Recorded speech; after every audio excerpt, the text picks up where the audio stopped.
tonight we're going to talk about history as well. And we have two good people to help lead us in this conversation. Most of you know Charles Eagles. He's written 5 books.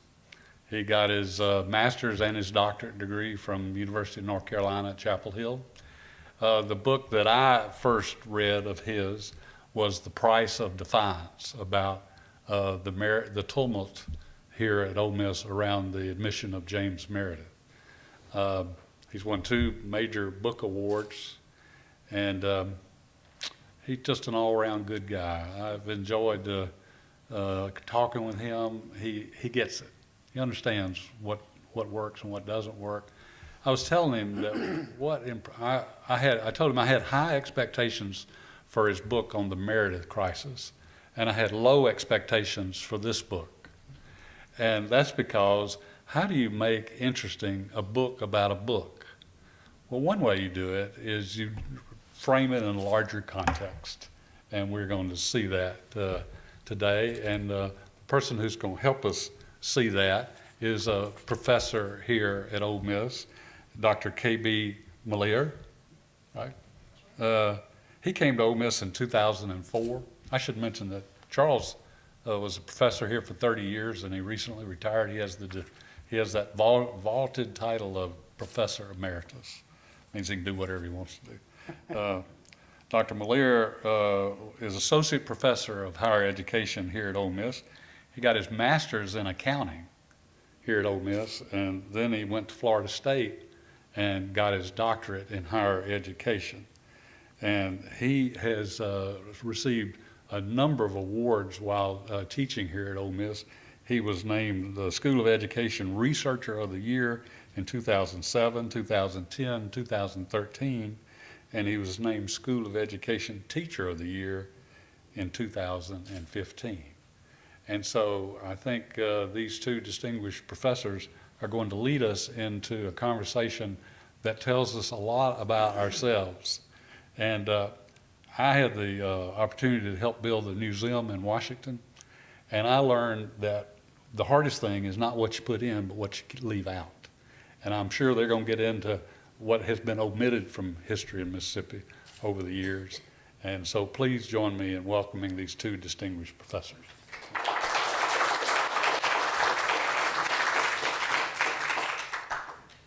Okay. Well, I'm delighted to be here. As noted, I am K.B. Melear. I hope you will all bear with me because I came straight from class and hoofed it across campus. So I might be glowing a little bit, but that's okay. I'll cool down.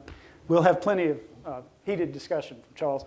I would note with regard to his status in retirement, he shared with me that he would prefer to call it that he is voluntarily unemployed. So you can think about it in that context as well. But that's very exciting.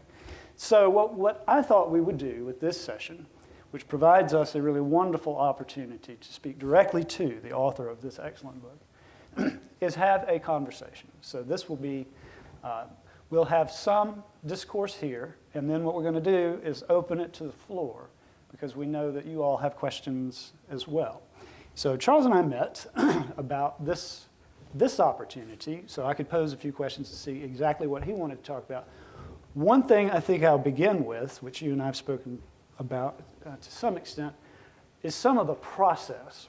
As a non-historian, I'm always fascinated with how historians develop their ideas and research them to such an extent. So with that, I would ask a process-related question to begin. How did you get the idea for this book? What was the impetus, and when did it crystallize for you as a concept? Crystallize. I'm not sure it ever did, but it actually goes back a long way. The textbook that this book is about is Mississippi Conflict and Change, which was published in 1974, written by a sociologist at Tougaloo, Jim Lowen, and a historian at Millsaps, Charles Salas. When they were in the process of drafting it, they sent out copies to friends and acquaintances and scholars to get feedback. One of the people they sent it to was a fellow named Joe Herzenberg, who had taught at Tougaloo and knew Lowen that way. I don't know that he ever met Salas. And so I met Joe Herzenberg. He was the first person I met when I went to graduate school in 1971.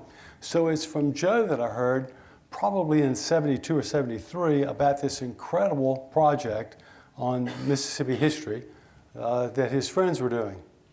And through Joe then over the subsequent years, I kept up with the story, the case that developed out of it and the controversy and so on. Then I guess sometime in the 1980s, after I came here and talking to Joe, we came to realize that this is a really good story perhaps. By that time the court case was over. Somebody needs to write a seminar paper, a master's thesis, maybe even a dissertation on it. So for, I don't know, 25 years, I would suggest it as a topic to graduate students. And in their infinite wisdom, they did not know that it could ever lead to a book, so they decided to do something else. Fine with me. When I finished The Price of Defiance that Charles mentioned, I then had another project sort of started, and that for some reason died. And I said, well, nobody else has done this, I'll try it. So that's when it really, for me, crystallized as a project. No fancy story other than that. Mm-hmm. I did it because nobody else would do it, and I thought it was a good topic, and I showed them that it was a good topic. Well, indeed, I would say you did. Can you tell us a little bit more about the two professors who wrote, this is the textbook, by the way. Charles had a copy of it. So if you would like to see the actual book that is at the center of this controversy, it's here. We can pass it around. That's okay with you. Yeah. So can you tell us a little bit more about who they were and their backgrounds? If you pass it around, I want it back because they're pretty hard to get. Jim Lowen, sociologist at Tougaloo. He's from Decatur, Illinois. I think Jim is 4 years older than Charles Overby and I, born, I think, 1942, something like that. Went to Carleton College as an undergraduate. I think he was National Merit Scholar. And then went to Harvard in sociology. And he first had contact with Mississippi because one semester he took off from school at Carleton, and instead of doing what so many of his colleagues and friends and fellow students did, that is, go to Europe or something classy, he came to Mississippi State for a semester. And you say, well, why did he come to Mississippi State? He had an uncle who taught in the English department there, and that was his connection. And that's really how he got interested in Mississippi, I think, and Mississippi topics. He wound up writing his dissertation at Harvard on the Mississippi Chinese, published by Harvard University Press in their East Asian Studies series. I know there's at least one of my former students here. He knows that we go along and then we'll stop and go off and take a dead end somewhere and then come back. So let me just say right now, if you want a book to read on Mississippi history, other than mine, read Jim Lowen's Mississippi Chinese. It is a great book. And you say, well, how can it be a great book about, 10,000 people or something? Because he explains black-white relations by looking at Mississippi Chinese. It really is a terrific book.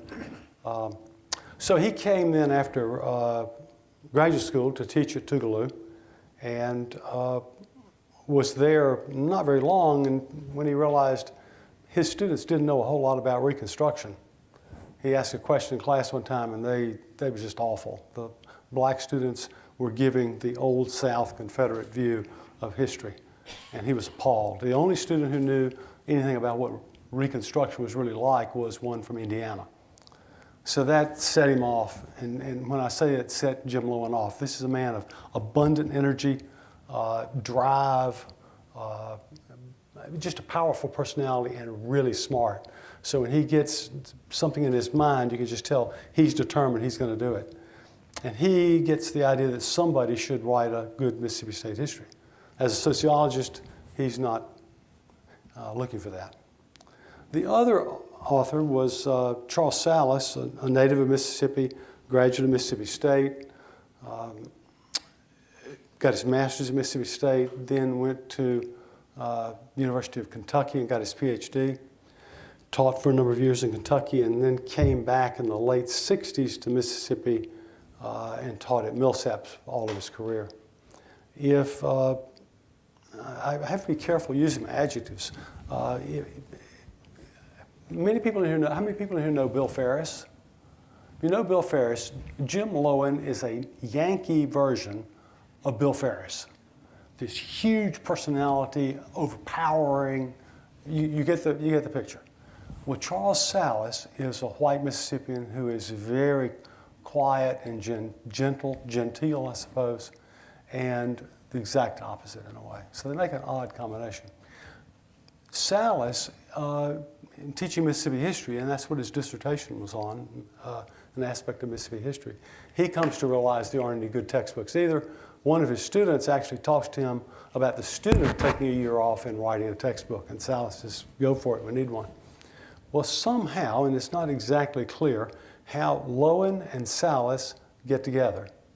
There are other people interested in a new textbook, but they get together, and that's where that idea crystallizes. The two of those come together. They bring entirely different talents and skills and personalities to the project. The project then, if I just go one more thing. Go ahead. The project is radical in its, in almost every way. It's interpretation of history, obviously, but it's radical also in that Loewen and Salas use some of their colleagues, faculty colleagues, to help, and they also use some of their undergraduate students.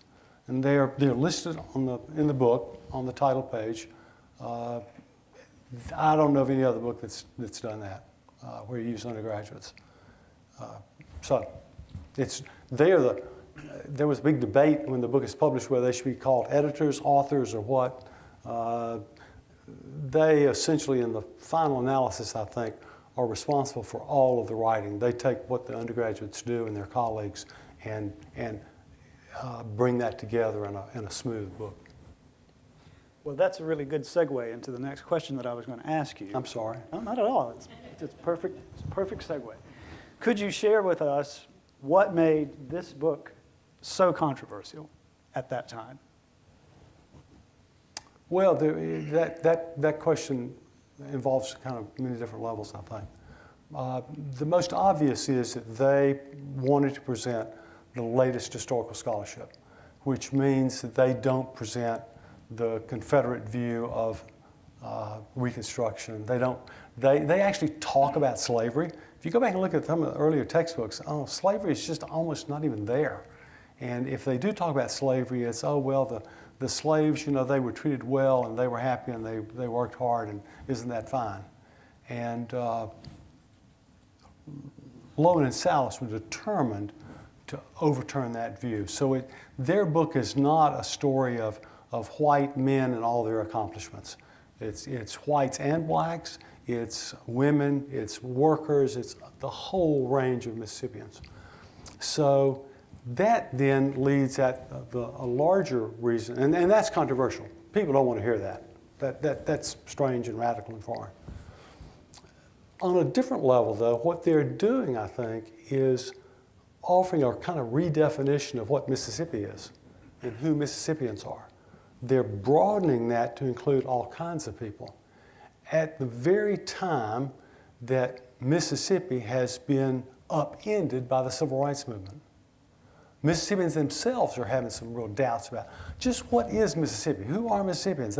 These people, they want to be included too, and we don't know about that. We've never had to pay attention to them before. And now they bring a textbook in that does it explicitly. I mean, it's there. And so that makes it more controversial. Now, the historiographical, the interpretive part of the controversy is obvious. The other is something I think I see in there, and is the reason I think it can be connected to the culture wars, because that's really what's going on.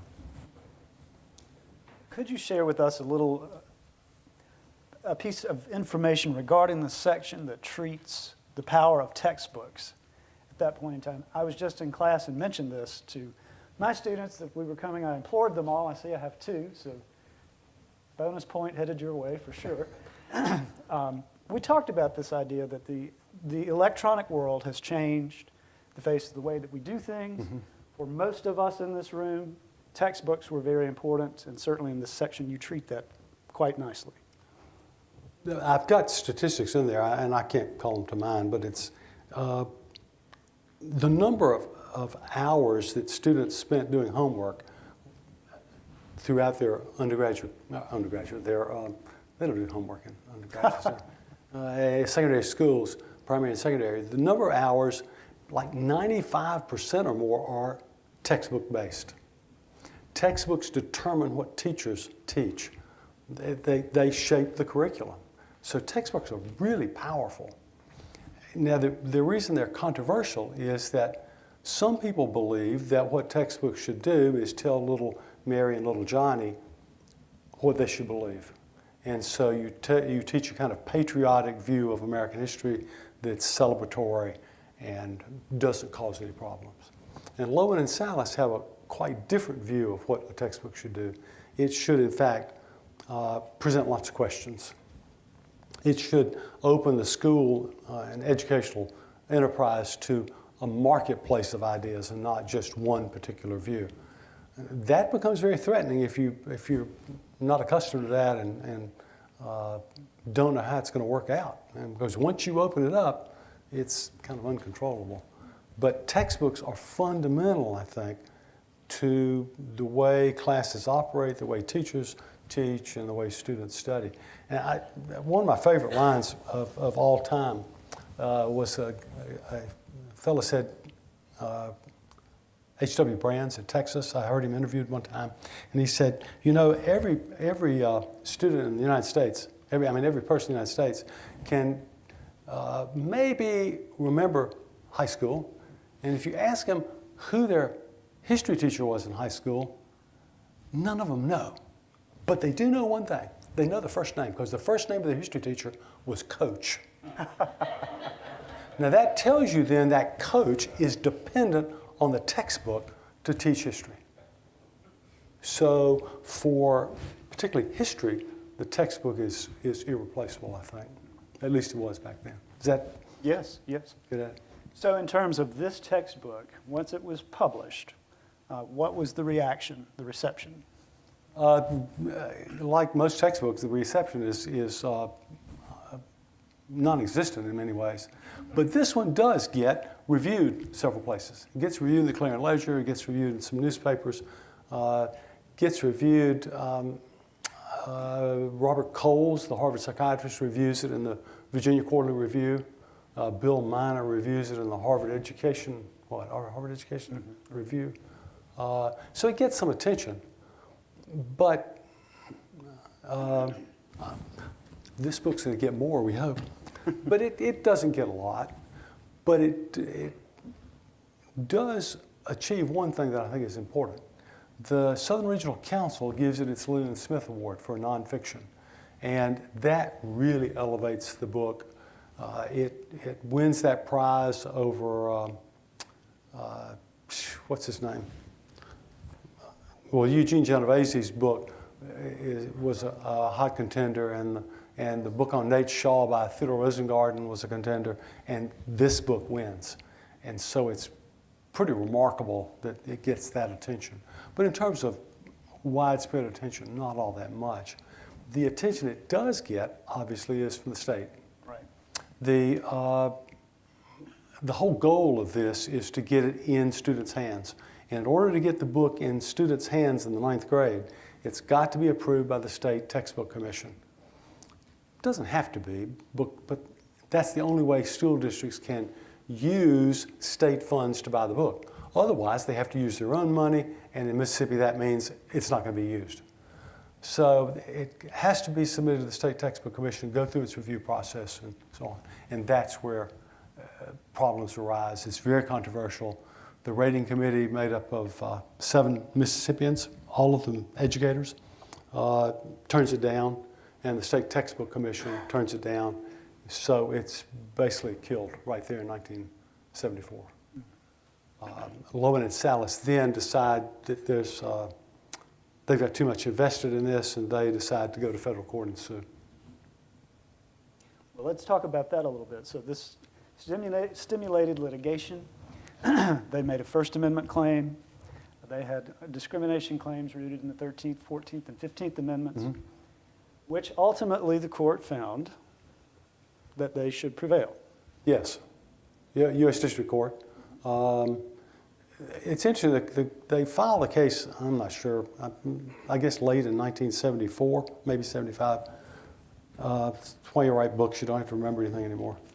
The case is finally goes to trial around Labor Day 1979, and the decision is handed down in the spring of 1980. So it's a long, drawn-out process.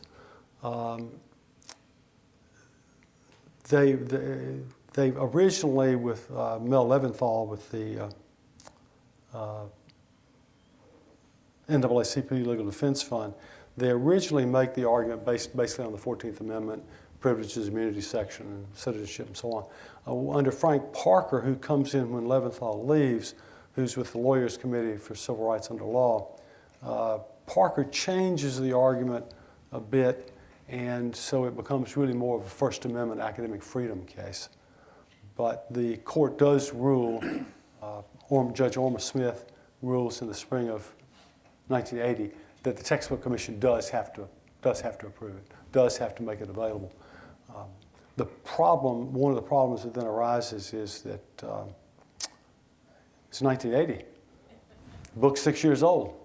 Textbook cycles are usually 3 or 4 or 5 years, and God help me out, in 1974 to 80, there have been 2 new Mississippi governors. Mm-hmm. So you're already way out of date. And the book didn't sell a whole lot to start with, and so it's going to be hard to get a publisher to reissue it. Mm-hmm. But it is considered then for adoption. And one point that I thought was really interesting that you made is that they won, the authors of the textbook won in court, but they did not win in the marketplace. Mm-mm. Could you speak to that? Yeah, once the book is approved by the State Textbook Commission, or authorized by them at the direction of Judge Smith, it then goes before school districts and they decide which one to adopt. They can adopt more than one, which again gives local teachers some choice. The problem is that the terrain has changed between 1974 and 1980. In 1974, the only other book available was a book by John Bettersworth, a professor at Mississippi State. Maybe we can talk some more about Bettersworth. Charles and I talked earlier about him.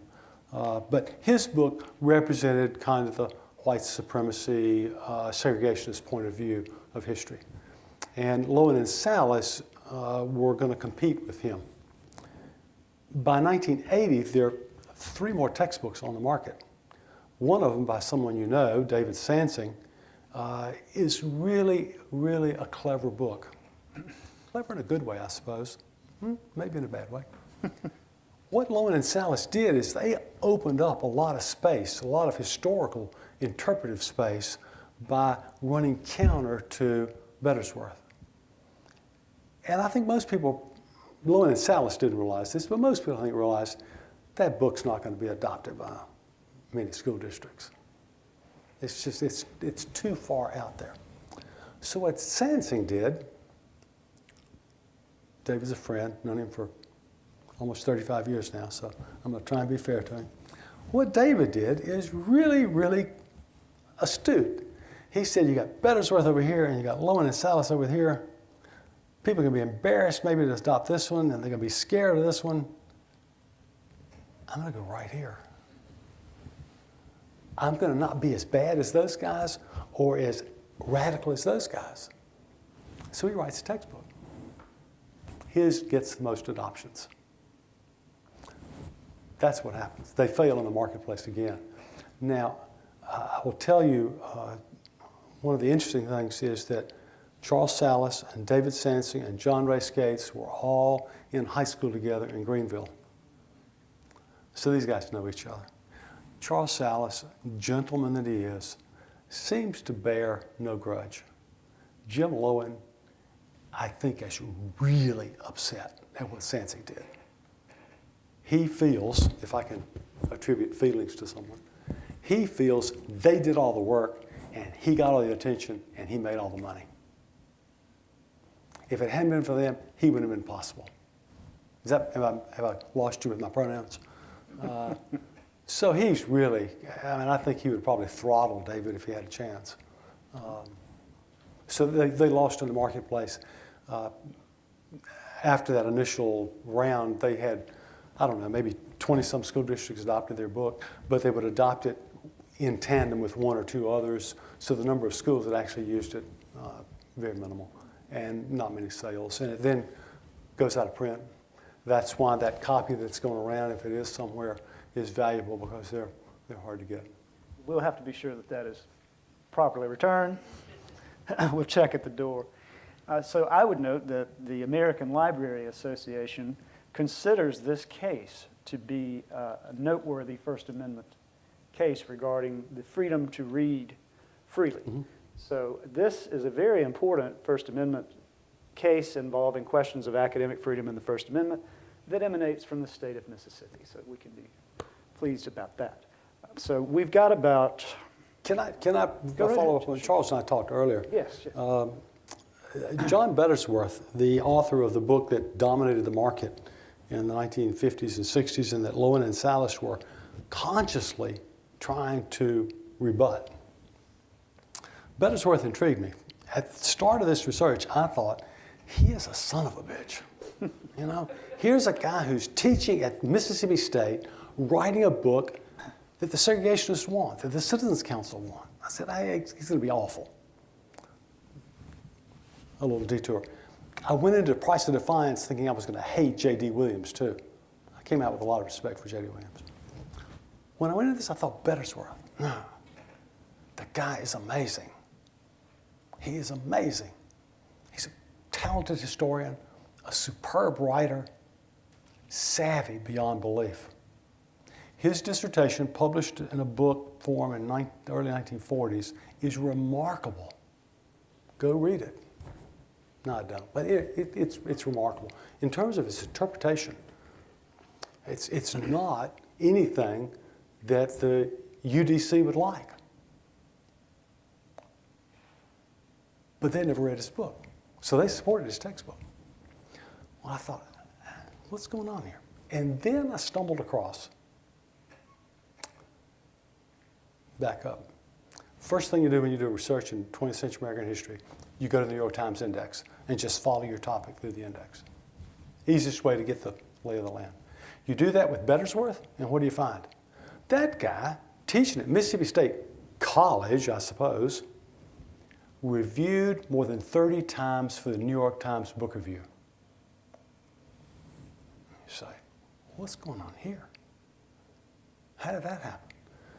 I thought, oh, I know what it is. Turner Catledge, he's from down around there. Turner Catledge is managing editor of the New York Times. That's how that happened.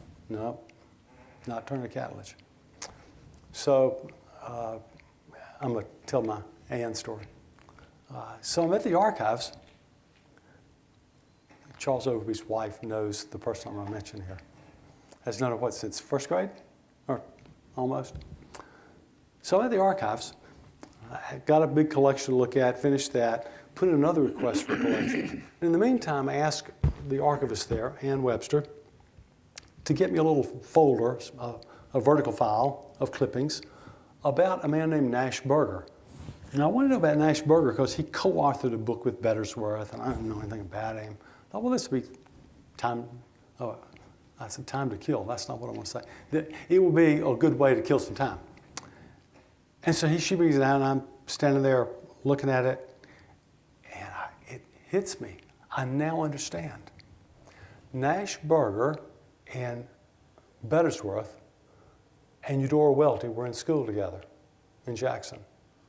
Nash Burger and John Bettersworth taught high school together in the late 30s, early 40s in Jackson.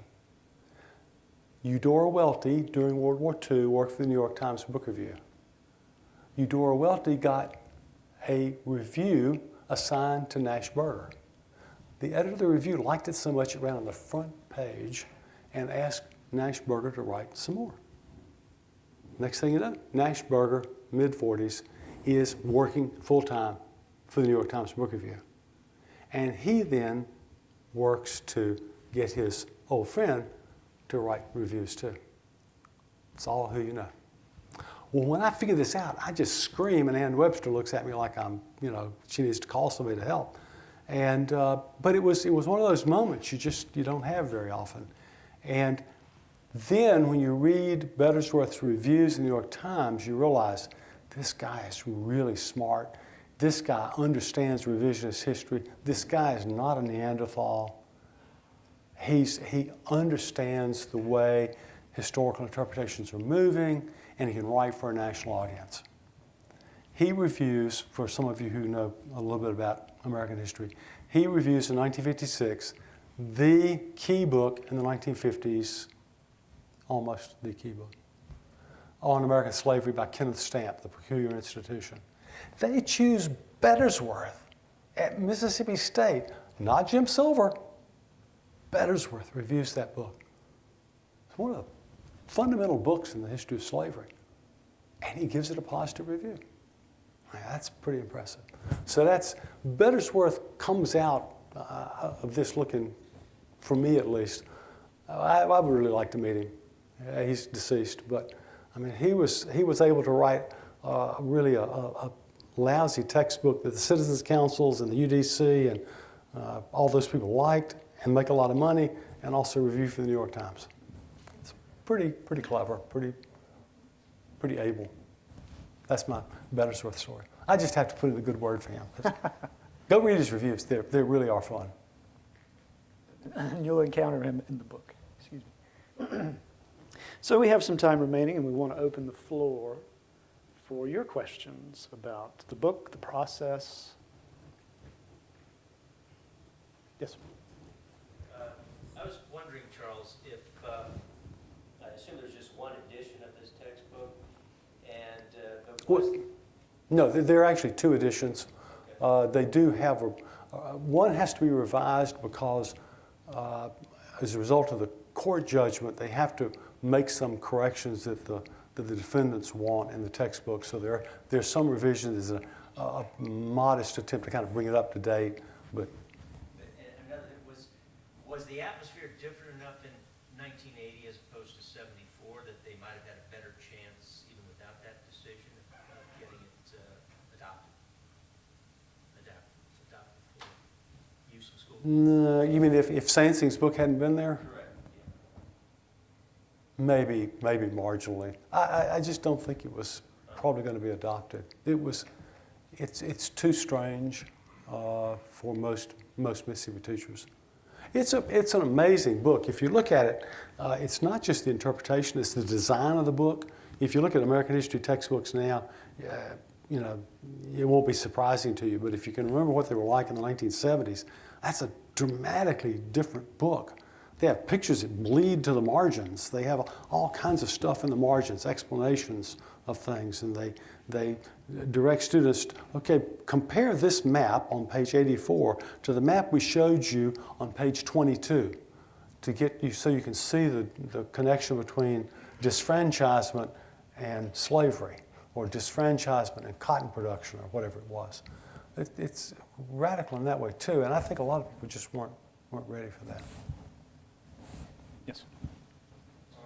Yeah, as a victim of the 8th grade history book written by J.K. Bettersworth, growing up in this state, born in this state, and seeing people that are still getting killed over these interpretations of history. I'm glad to hear that Bettersworth is actually a great intellectual, but it just shows to me that makes it even worse that he wrote a book in which a colleague of mine from up north, Ken Lawrence, I noticed you mentioned that. Yes. I'm looking forward to reading that. Ken Lawrence found a letter from J.K. Bettersworth to another professor in the Mississippi Archives. And what I distinctly remember in the Mississippi Story, is that what it was called? Anyway, There's so many plays on that title. Yeah. Bettersworth's book. Okay. He says, the Civil War was a perfect time for slaves to revolt, yet they never did. And we found a letter in the archives in which he writes to another professor saying, here are 3 examples of slave revolts during the Civil War. So he's just not sidestepping the history, he's lying right in our faces. In the textbook. In the textbook, in an 8th grade textbook, which is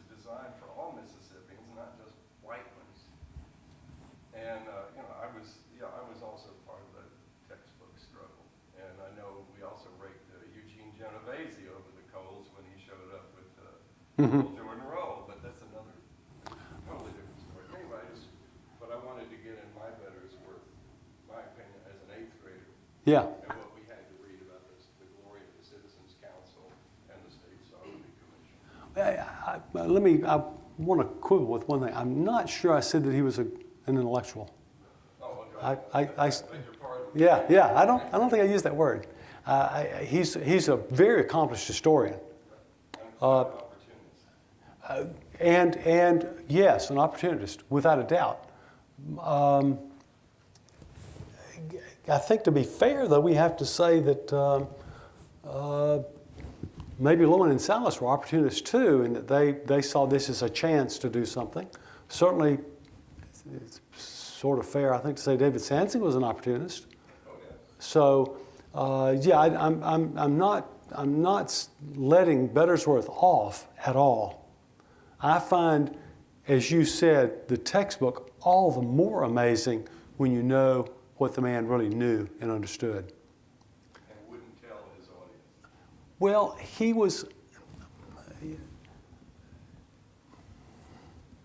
he told his audience what his audience wanted to hear. That's what textbooks do. If you read the section where I discuss what textbooks do, that's what textbooks do. No textbook publisher, none, wants a controversial book. Controversial books don't sell. So they want mild, simplistic perhaps. They want dull textbooks because that's what the market. It's just viciously racist is my point. Sure. I realize that vicious racism was the Mississippi way of life at Yeah. the time. Yes. I grew up in it. Yeah. I'm just trying to get you to see Yeah. what's going on, and then we're back at that point again. I don't know. As we speak out, I think your book is probably excellent, and I hope everybody reads it and realizes that history is an ongoing problem. As Faulkner said, the past, it's not past. It's not even past, right? I think what you're doing, maybe despite yourself, is showing how important Lowen and Salas's book was. Yes. It broke that mold. Yes, I'm definitely in favor of Yeah. that book. It was considered the best state history book in the country.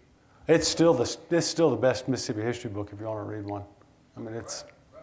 And it ought to be updated. We ought to get Jim Lowen. I don't know where Salas is, but Jim Lowen is still alive. Salas lives in the same house he's lived in for 40 years, I guess. Well, we ought to get him back here to tell the real history before more people get killed over the fake history. Well, the problem, you might not like this, but the problem is a textbook like you and I want, like Lowen and Salas would do, is not going to appeal to a publisher. They're. Now that brings me to another point, and if you read the book, you'll find this. But this is another one of those little astounding things that you come across when you just keep digging and digging and digging and digging. Lowen and Salas's book is published by Pantheon. Pantheon, a commercial New York publisher. Yeah, and I'm at the first time beginning to scratch my head and say, how in the world did that work? How did Bettersworth get the reviews in the New York Times, but how did they get a book published by Pantheon?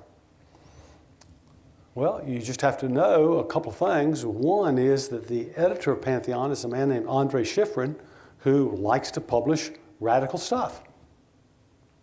And Lowen and Salas sent their manuscript to my friend Joe Herzenberg. They also sent the manuscript to Pat Waters in Atlanta, a journalist, and Pat Waters liked it, and so he got in touch with his editor at Pantheon. It's who you know. People at Pantheon go, well, I don't know, They send it to Pantheon. There's a big controversy within Pantheon and Random House because Random House has a textbook division that sells books in Mississippi, and they realize if we do this book, then we're going to lose all these other sales. And so there's controversy. Well, what do? They go to the president of Random House, Robert Bernstein, say, Mr. Bernstein, or I'm sure Andre went and said, Bob, what are you going to do? We want to publish this textbook. What do you think Bernstein does? Bernstein says, you know, my son, who was an undergraduate at Brown, was on an exchange program at Tougaloo for a semester, and he knew Jim Lowen, and he saw this manuscript, and he recommended that we publish it. Now, how many times is that going to happen? So they publish it, knowing it's not going to sell. Not many publishers are going to do that. They want to make money. And textbooks are cash cows for publishers. So the odds of them publishing one that's not going to sell, negligible. Does that help you at all? Maybe? Well, I understand about publishing in this Yeah. country, but I'm going to say what we tried to have was a movement around this issue, because this was such Yeah. a clear-cut issue for the whole country.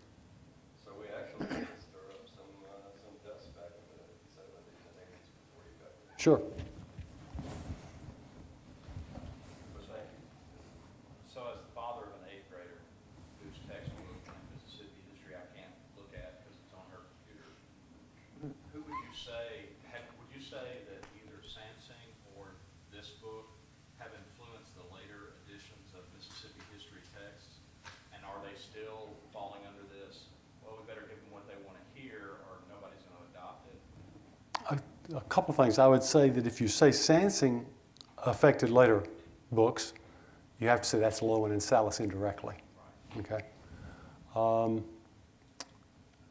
Second, I don't think people teach Mississippi history anymore. I think they teach Mississippi studies, which is just, I shouldn't characterize it. It's not history.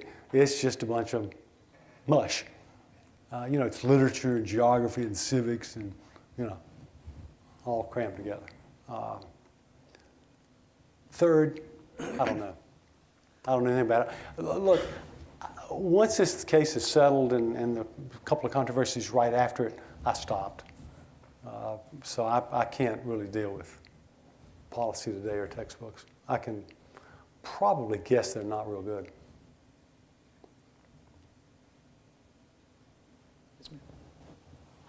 As a teacher who taught in Massachusetts and now lives in Mississippi, I'm just wondering the role of primary sources, because that's what we really pushed in Massachusetts, looking at documents that were original documents and not at necessarily just somebody's interpretation of history. Were there any primary sources mentioned, or is that not what's taught in Mississippi? To answer the last first, I don't know what's taught in Mississippi. You'd have to ask a teacher. Primary sources, there are some primary documents reproduced in Lowen and Salas. I'm having a little bit of trouble responding because I can't imagine, honestly, taking a primary document into a 9th grade history class. I'm going to go one. Can you imagine that? Yeah, I'm going to go one step further. I don't know.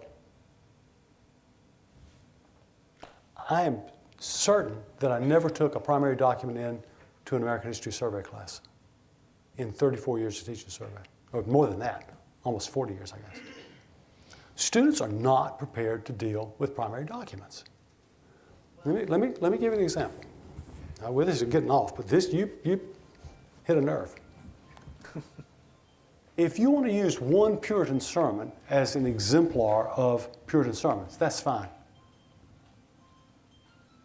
We probably don't have, how many Puritan sermons are remaining? I don't know, a few hundred, maybe 1,000. So one is maybe a sample. If you take two in, you can say, well, this is a sample. What do you do in the 20th century for a representative document? You want a representative document about the Vietnam War? I mean, what do you take? You take 500 in and say, well, here are 500 of them? So you're asking the wrong person. I'm not going to be supporting using primary documents in secondary schools. I don't think secondary school students have the background, the knowledge, the ability to deal with a primary document. So I'm defending the school systems here if they don't use primary documents. And Massachusetts, I understand people there are much smarter and much more sophisticated and much more learned and much more capable than, those of us who grew up in South Carolina and Mississippi and places like that. But, forgive me, I don't think they're quite that damn They smart. don't have to read the whole book, but a section, or a paragraph, or, I mean, I understand exactly. They're primary document readers for American History Survey classes, and I have colleagues who use them, and I just laugh at them. I don't use them. So this is just personal with me. I'm not speaking for the history department, which I'm not a part of anymore. I'm not speaking for the history profession, which I'm barely a part of, I suppose. I'm just telling you my reaction. You're not going to get much sympathy there. Sorry. Amy. Dr. Eagles. So I want to hear about another rabbit warren, something that you started off looking at and went down another. What about do you have anything that you discovered that you couldn't put in your book because it wasn't rated likely to Mississippi, that you saw other interesting cases, or the things that you put in there that you wish you could have put more in about? About kind of textbook debate in general overall. Textbook debate overall. I may have gotten off track a little bit. Anything that I found out about the textbook debate that I wanted to... Yeah, that you didn't get a chance to write about, that was Not really. Lots of stuff I wish I could have found out more about. I would like to have been able to interview the members of the rating commission, for instance, that rated the history books. All but one is deceased, and the one who survived I never could make contact with. I did speak to the man who was the head of the State Textbook Commission, interviewed him. That was not very successful, I think. Not because he was very hospitable. What did he send home, plums or something, or figs? He sent home a jar of figs when I left his house outside Brookhaven. So it was a very cordial conversation. It just didn't yield very much. I would like to have interviewed Bettersworth. I'd like to have interviewed Pete Stockett, the Assistant Attorney General who defended the state. So things like that I left out. I just didn't have access to, I guess. Back here in the back. I've been enjoying hearing your perspective, very interesting. I'm a PhD candidate here at the history department, and just to piggyback on what was said about primary sources as a side note before I ask the question. I am from Britain, and in the UK education system, I was analyzing sources being examined on since I was 15. So it's a very different system, I know, very dependent on different states. But I was wondering specifically on a different question, in terms of what you were saying about marketing textbooks. I was wondering about your perspective about Howard Sims' People's History of the United States. And I asked that because obviously it's quite controversial in the way that it's laid out very thematically, focusing on race, class, gender, these issues, trying to bring them more into the spotlight. When I was at university in the UK, I had a lecturer who specifically said this textbook isn't used in the States as much because it's too liberal. And so I was just wondering about whether you thought maybe globalization now has had an impact on what publishers consider marketable for textbooks. Well, we need to make a distinction, not between the UK and the United States, but make a distinction between university textbooks and secondary school textbooks. The market in American History Survey textbooks for colleges is really diverse. I think you'd be able to find textbooks that would please you. You'd find some that would be very old-fashioned too. So that's the first distinction between university and secondary then. Secondary school textbooks are going to be probably more conservative because people are unwilling to introduce younger people to controversy. There's a greater tendency, I think, in secondary schools, primary and secondary schools, to have a prescriptive view of what history should be instead of that marketplace. But that's not really what we're talking about in a way, because we're talking about state history textbooks. And state history textbooks are not, they're going to be published by and large, rather smaller publishers because the market is so small for Mississippi or Arkansas or Louisiana. Now you get to California, Texas, Florida, New York, the commercial publishers become much more involved. So I think that's the crucial distinction. It's not UK and United States, but it's university and then secondary with state textbooks. That's the problem with the Mississippi State 9th grade textbook. How many are you going to sell? You know, a publisher in New York is just not going to be interested in it. I mean, David Sansey can tell you how many thousands, tens of thousands he made off of his, but that's not big time. I mean, the American history, look, my advisor in graduate school wrote an American history survey textbook, single author. He made $1 million on it. You know? Okay. That's not Mississippi textbooks. David Sansey would like to have made $1 million, I'm sure, but he didn't make $1 million. So you see the several distinctions. Yes, sir. I was just going to ask you, Charles, when you researched in the archive, did your research on the textbook committee, I serve on a state commission, and sometimes I try to find other evidence of things. Did you find that they acted in with total autonomy, or do you think, or was there any evidence as to any influence from the governor's office as to whether or not the true decision came down from the governor's office through the commission, or that they acted within total autonomy within their group? You mean the rating committee? I saw no evidence of any influence from the governor. I mean, I hope the governor's got a lot more to do than that. No. What I will say is that Frank Parker, the lawyer who actually went to trial with it for Lowen and Salas, with the Lawyers Committee for Civil Rights Under Law, Frank Parker, I quote him in the book, he says that he thought Bill Matthews, the head of the State Textbook Commission, the executive director, the professional, that he was the bad guy in all this. And I think there's something to be said for that, but I saw no evidence that Matthews was, talking to the governor or anybody else. It was just his own personal biases. So no, independent operators, and the other thing to know about the rating commission, the rating committees, is they have several books that they're looking at. They're looking at 9th grade Mississippi history textbooks, and they may be looking at American history textbooks for the 8th grade and something else. And they got to do all this within a window of about 6 weeks. So they've got scores of books that they have to evaluate while they're also doing their other jobs. So this is a really quick process. It's, like this, and do you see anything you don't like, or did you like the salesman, or whatever. But I didn't see any bias. Now, what I do show in the early chapters is in Mississippi and all over the country, there was rampant corruption in the textbook market. In the late 19th, early 20th century, I mean, it's payoffs and kickbacks and all kinds of things to get books adopted. But I think by the post-war period, that's been pretty much eliminated.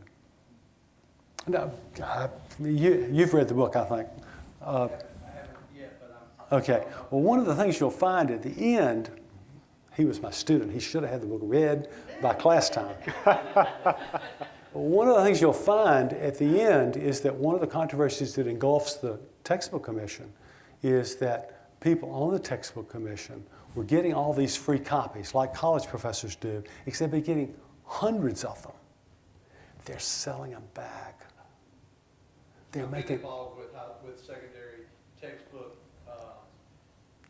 picking the textbooks for several years now, and it's nothing has really changed in that respect. Do you sell them? No, but I mean, it's just that where you're inundated with, it's like any other Yeah. industry. It's a gigantic industry, and it's unbelievable how many issues just mysteriously show up at your door during when your adoption year is coming up. But my point is, the corruption rears its head in the spring of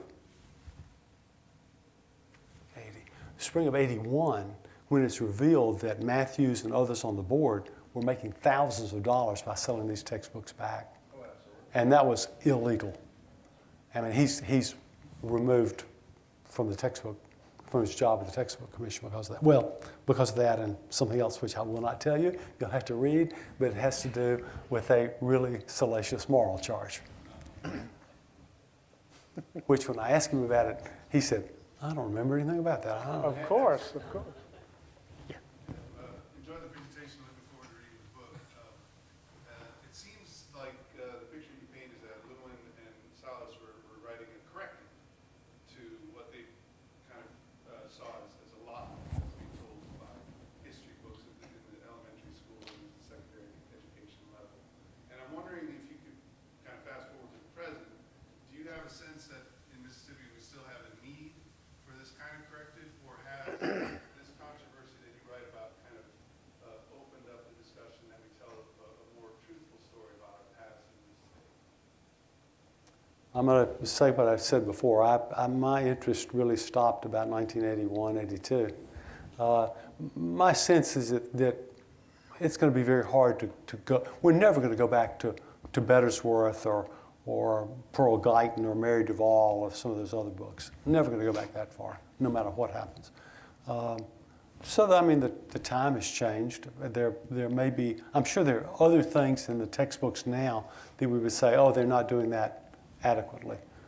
And in a sense, textbooks are, by their very nature, are behind the scholarship and behind the most progressive thought on a topic.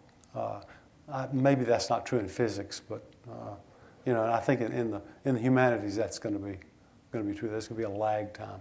But I don't think it's ever going to go back. Current state, I don't know. I assume it's better. I can't imagine that there is a Mississippi history or Mississippi studies textbook that does not have any entries under slavery. That kind of thing. Or that there are, and this is true, I think, of Bettersworth and some of the Lewin and Salas's competitors, well, there'll be pictures of 3 African Americans in the textbook and a 2-page spread on Jefferson Davis's home. Those times, I think I'm comfortable saying those times are gone. We've got time for one more. Anyone has one more question? I'll ask the last question. Sure. I thought in reading your book, Charles, that Bill Waller came out pretty well. That uncharacteristic of previous governors, it sounded to me like he was positive toward this textbook. I think he was, once the book is turned down by the Textbook Commission, Lewin and Salas, primarily Salas because he's a native Mississippian, they appealed to the governor to do something. There is no, in 1974, no formal appeal process for an author to go before the Textbook Commission and say, okay, let us explain, why did you do this? Is there something, no room for any negotiation. Waller is at least receptive and does ask the Textbook Commission to reconsider. Which is a pretty long step from John Bell Williams. Oh, yes, or Ross Barnett, or, yeah. So, yeah, he comes out looking better than, but, this is, what we've been noticing here is, it depends on your scale, your measurement. Does Waller come out looking great? We always say, nobody's better than John Bell Williams, Is Sansing's book perfect? No, but it's better than Bettersworth, It's better than, and Mel Leventhal, when I interviewed him, Mel Leventhal said something very important. I said, are you disappointed in how this turned out? He said, change comes incrementally. Change comes in. This is a man who's dedicated his life, or at least large parts of it, to civil rights litigation and causes like that. And he said, incremental. So I won't say he was satisfied, but he recognized, hey, we made a big step. Let's thank our two senior